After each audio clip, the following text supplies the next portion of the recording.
Hello, we're reading from one of the classics, one of my favorites, 1984, George Orwell. You can never get tired of this. I never get tired of it. So let's go. Winston kept his back turned to the telescreen. It was safer, though, as he well knew, even a back can be revealing.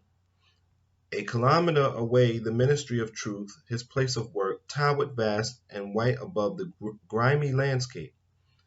This, he thought, with a sort of vague distaste, this was London, chief city of Airstrip 1, itself the third most populous of the provinces of Oceania. He tried to squeeze out some childhood memory that should tell him whether London had always been quite like this.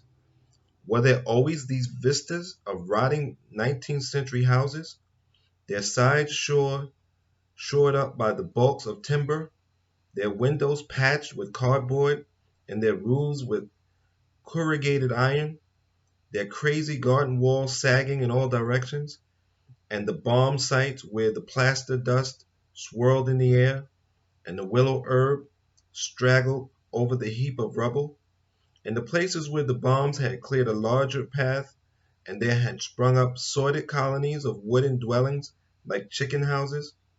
But it was no use. He could not remember. Nothing remained of his childhood except a series of bright lit tableaux occurring against no background and mostly unintelligible. The Ministry of Truth, many true in Newspeak, was startlingly different from any other object in sight. It was an enormous pyramidal structure of glittering white concrete, soaring up terrace after terrace, 300 meters into the air. From where Winston stood, it was just possible to read, picked out on its white face in elegant lettering, the three slogans of the party: war is peace, freedom is slavery, ignorance is strength. The Ministry of Truth contained, it was said, 3,000 rooms above ground level and corresponding ramifications below. Scattered about London, there were just three other buildings of similar appearance and size. So completely did they dwarf the surrounding architecture that from the roof of Victory Mansions you could see all four of them simultaneously. They were the homes of the four ministries between which the entire apparatus of government was divided. The Ministry of Truth, which concerned itself with news, entertainment, education, and fine arts; the Ministry of Peace, which concerned itself with war; the Ministry of Love, which maintained law and order; and the Ministry of Plenty, which was responsible for economic affairs. Their names in Newspeak: Many True, Many Pax, Many Love, and Many Plenty. The Ministry of Love was the really frightening one. There were no windows in it at all. Winston had never been inside the Ministry of Love, nor within a half-kilometer of it. It was a place impossible to enter except on official business, and then only by penetrating through a maze of barbed wire entanglements, steel doors, and hidden machine-gun nests. Even the streets leading up to its outer barriers were roamed by gorilla-faced guards in black uniforms, armed with jointed truncheons.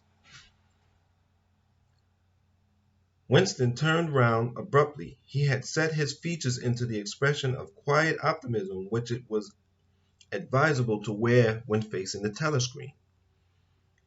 He crossed the room into the tiny kitchen. By leaving the ministry at this time of day, he had sacrificed his lunch in the canteen, and he was aware that there was no food in the kitchen except a hunk of dark-colored bread which had got to be saved for tomorrow's breakfast. He took down from the shelf a bottle of colorless liquid with a plain white label marked Victory Gin. It gave off a sickly, oily smell as of Chinese rice spirit. Winston poured out nearly a teacupful, nerved himself for a shot, and gulped it down like a dose of medicine. Instantly his face turned scarlet and the water ran out of his eyes. The stuff was like nitric acid, and moreover, in swallowing it, one had the sensation of being hit in the back of the head with a rubber club. The next moment, however, the burning in his belly died down, and the world began to look more cheerful. He took a cigarette from a crumpled packet marked Victory Cigarettes and incautiously held it upright, whereupon the tobacco fell out onto the floor. With the next, he was more successful. He went back to the living room and sat at a small table that stood to the left of the telescreen. From the table drawer, he took out a pen holder, a bottle of ink, and a thick quarter-sized blank book with a red back and a marble cover. So they're giving you what it's like. War is peace. Ignorance is strength. Freedom is slavery. Ain't that something? Um, and we use language like that all the time now. It's amazing how many times I see news anchors or so-called pundits and bloggers and podcasters using language incorrectly. Just amazing. Thank you for your support. Until next time, please take care of your mind, your body, and be safe.